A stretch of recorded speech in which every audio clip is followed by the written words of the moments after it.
Hey, English learners. Welcome back to the Speak English Now podcast, your calm space to learn real, natural English through meaningful conversations. I'm Alex. And I'm Emma. So, what if the secret to mastering a complex new language isn't studying flashcards or, memorizing these convoluted grammar rules? Right, or sitting in a sterile classroom for hours on end. Exactly. What if the actual secret is just, paying incredibly close attention to the exact moment you peel a banana? I mean, it sounds totally ridiculous when you say it out loud. It really does. But we are looking at a transcript today that suggests a dramatically different approach to adult learning. Yeah, and the source material for this deep dive is a session from Simple English Lessons.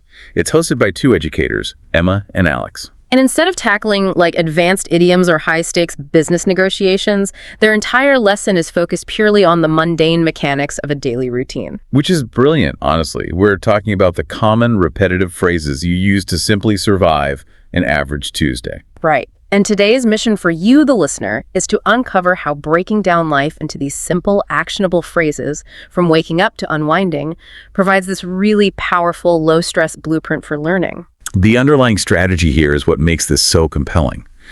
We're analyzing how Emma and Alex break down human life into these incredibly simple microphrases. Okay, let's unpack this, because learning a language or mastering any new skill really is kind of like building a house.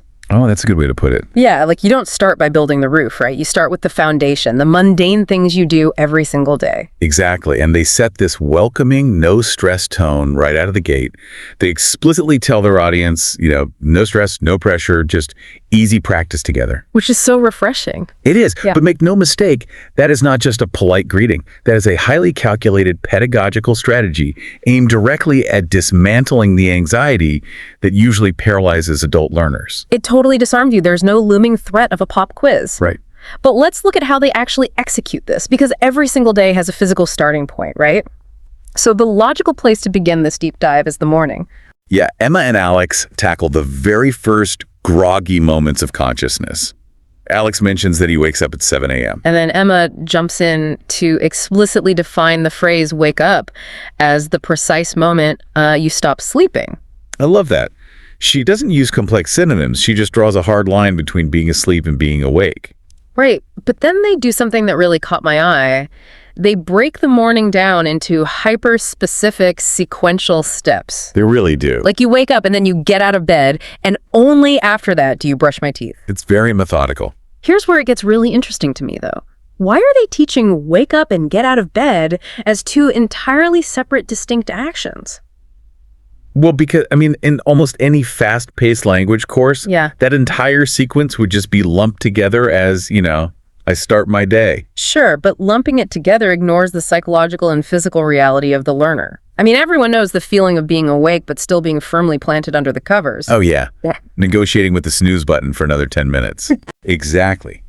The physical reality of waking up and the willpower required to actually leave the mattress, well, those are two entirely different battles. That is so true. By separating wake up from get out of bed, Emma and Alex are validating a universal human experience. But neurologically, what they're doing is building an unbreakable chain of spatial memory. Wait, spatial memory? How so? Well, when you break an action down into literal micro steps, eyes open, feet hit the cold floor, toothbrush goes into the mouth, you are attaching new vocabulary to an existing physical environment. Oh, wow. So it's like using your own bedroom and bathroom as a giant memory board. Put simply, yes.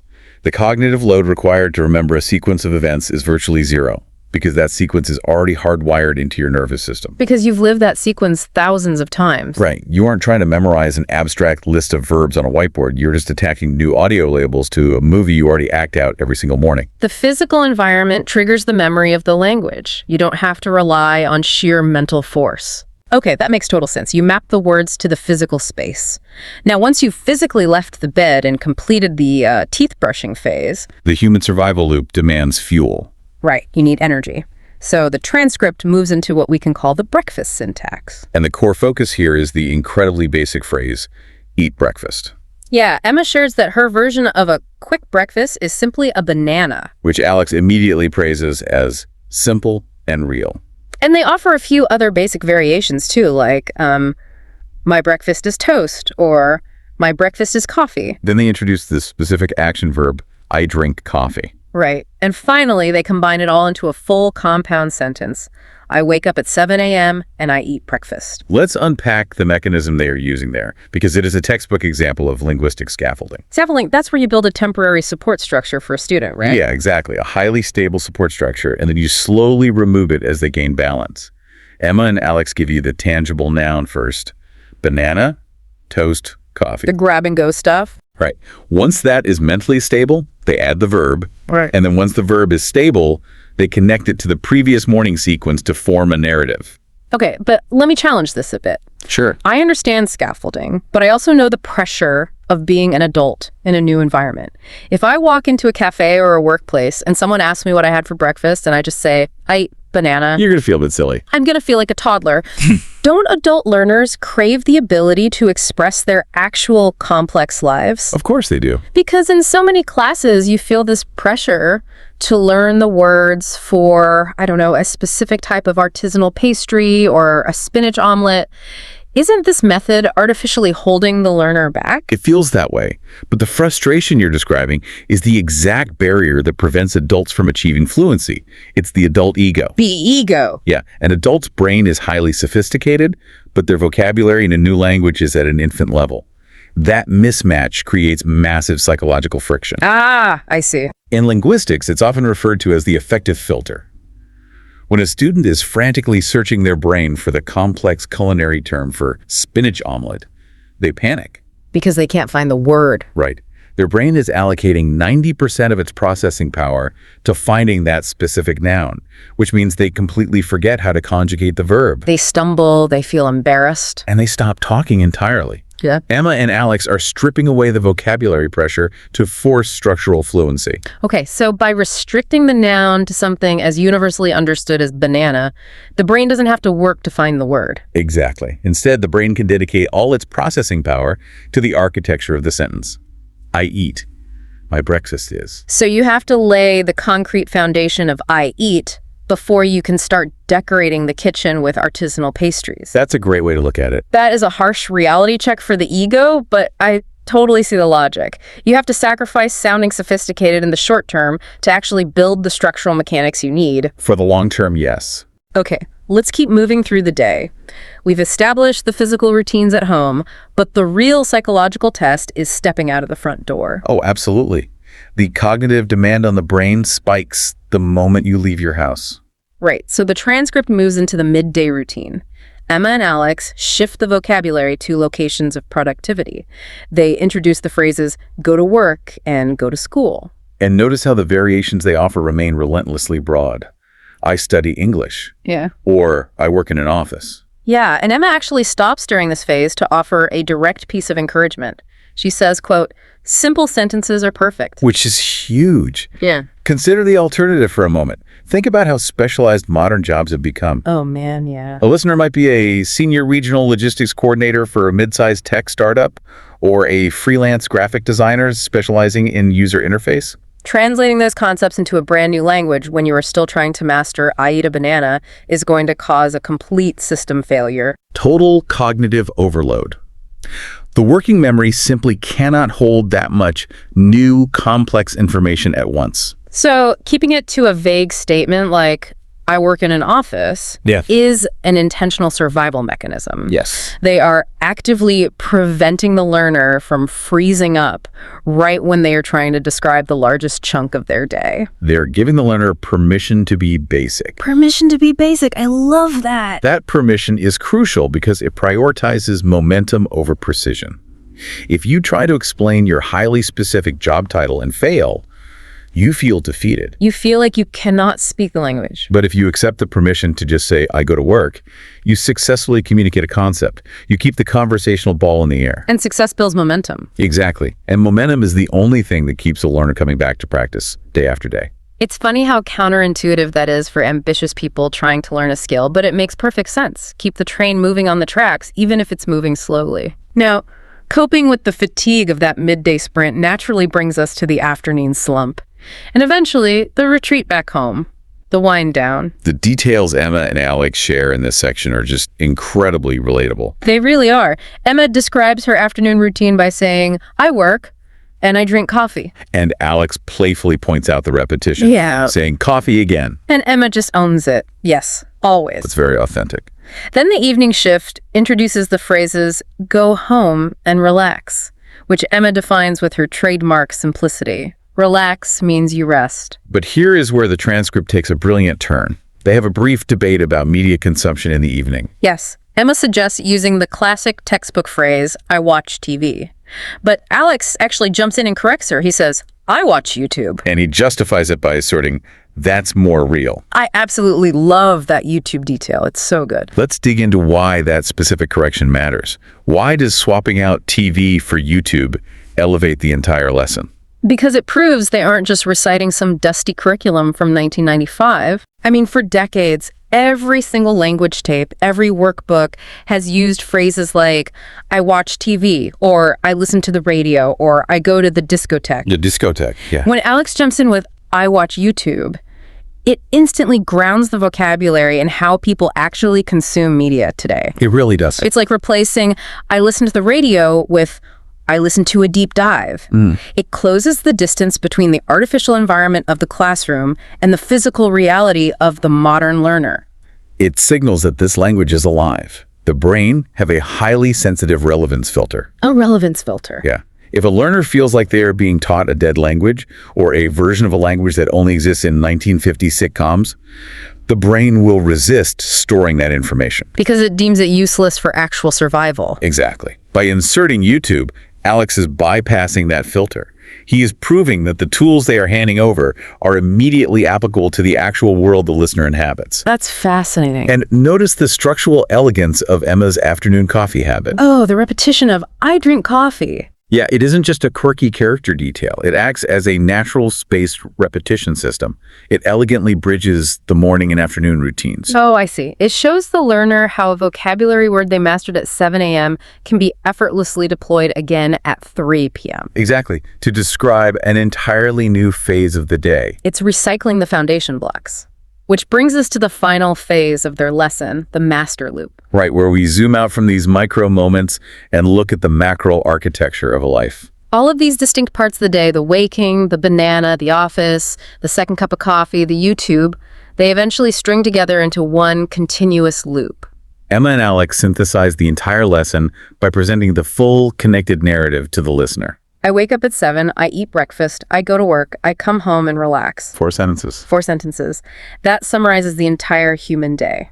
And Emma reinforces this by saying, simple, clear, perfect English. The guiding philosophy they leave the audience with is, don't worry about mistakes, just speak, because simple English is powerful. And their ultimate piece of advice is to practice a little every day. But I have to ask a foundational question here, pushing back just a bit. Go for it.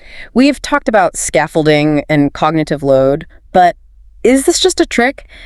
Does stripping the language down to these bare bones, almost mundane routines actually make it more powerful? It really does. I mean, if an entire day is reduced to 4 sentences, doesn't that fundamentally limit human expression? Well, it limits expression initially, sure, but it accelerates fluency exponentially. We need to look closely at that final instruction.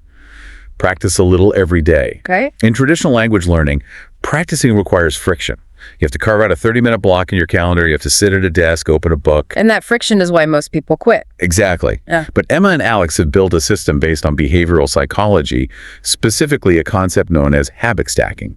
Oh, habit stacking. That's when you tie a new behavior you want to learn to an existing behavior you already do, right? Precisely. The daily routine they just spent the entire session teaching, that routine is the practice. Oh, wow. You are going to wake up every day. You're going to eat every day. You are going to go somewhere to work or study. And you are going to come home and rest. They're involuntary, guaranteed actions. Right. So if you simply attach those 4 simple English sentences to those 4 guaranteed physical actions, you have built a daily language habit that requires absolutely 0 extra scheduling. You don't have to find time to study. Your life becomes the trigger for the study. You just narrate your reality as it happens. That is the true power of simple English. It integrates flawlessly with zero friction into the life you are already living. That is mind-blowing. You cannot express deep philosophical thoughts in a new language until you have fully automated the cognitive process of explaining how you get out of bed. Your life becomes the trigger for this study. That completely reframes the entire burden of adult education. It really does. You aren't adding a new task to an already exhausting day. You are just providing a real-time voiceover to the tasks that already exist. It's brilliant. Truly. Let's recap the psychological journey we've been on with this transcript. We started by looking at the overwhelming anxiety of trying to learn a massive, complex new skill. Right. But by analyzing Emma and Alex's approach, we've seen how radical simplicity dismantles that anxiety. We saw how waking up into literal microsteps anchors language to physical space. And we saw how accepting a banana for breakfast, linguistically speaking, of course, removes the pressure of vocabulary and builds structural fluency. We learned that embracing the vague reality of working in an office avoids cognitive overload and preserves the ego. We saw how acknowledging modern realities, like watching YouTube, keeps the brain engaged. And finally, we saw how all of those mundane moments stack together to create a frictionless daily habit. For you listening to this, the core takeaway is entirely about your perspective on your own life. Emma and Alex prove that simple English is powerful. You might feel like your daily routine is incredibly mundane. You might feel like commuting and drinking coffee and coming home to rest aren't exciting enough topics to talk about. Right. But linguistically and psychologically, those mundane, repetitive actions are the perfect, lowest stress foundation you could ever ask for. Yeah. You do not need a glamorous, complex life to practice a new skill. You just need a routine. That actually leads right into the call to action from our source material. At the very end of their lesson, Emma and Alex ask their community a specific question. Oh, great. And I want to frame it as a mental exercise for you to try answering for yourself right now, no matter where you are or what you're doing. They ask, what time do you wake up and what do you do first? Just try to form that simple sentence in your head. Focus on the structure. Take the pressure off the vocabulary. Exactly. See how it feels to lay that first foundational brick without worrying about the roof. And as you think about that, I want to leave you with one final thought. We spent this entire time talking about how tying language to our physical routines is a brilliant educational hack. It is. But if narrating your physical reality, literally stating, I am waking up, I am drinking coffee, I am resting, forces your brain to focus entirely on the present action. Yeah. Maybe learning a language through daily routines isn't just an educational tool. Maybe it's a form of mindfulness. Oh, wow. That's a great point. I mean, in a world where we are constantly distracted, constantly mentally living in the future or the past, forcing yourself to articulate exactly what you are doing in the present moment might be the only way to actually pay attention to the life you're already living. Based on Emma and Alex's lesson, our days are fundamentally defined by just a handful of repetitive actions. Yeah. Waking, eating, working, resting. Right. If an entire day can be perfectly and clearly summarized in just 4 simple sentences, perhaps the overwhelming complexity we often feel in our daily lives is something we mentally add ourselves. Rather than something that inherently exists. Exactly. You don't have to figure everything out today. Just wake up, get out of bed, and eat the banana.